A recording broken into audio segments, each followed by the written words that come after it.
उघडे मॅनहोल्स ठरतात मृत्यूचे सापळे, लोकप्रतिनिधींनी जबाबदारी स्वीकारावी. ॲडव्होकेट महेश धनावत यांची मागणी.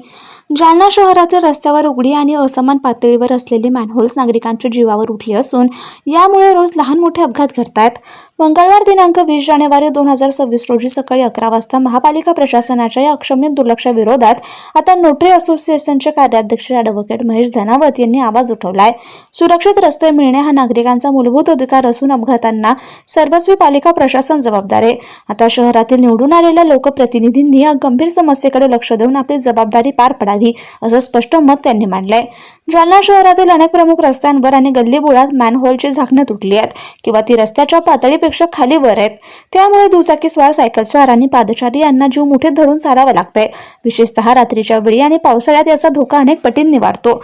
अनेक नागरिक या मॅनहोल्समुळे गंभीर जखमी झालेत असे ॲडव्होकेट महेश धनावत यांनी म्हटले.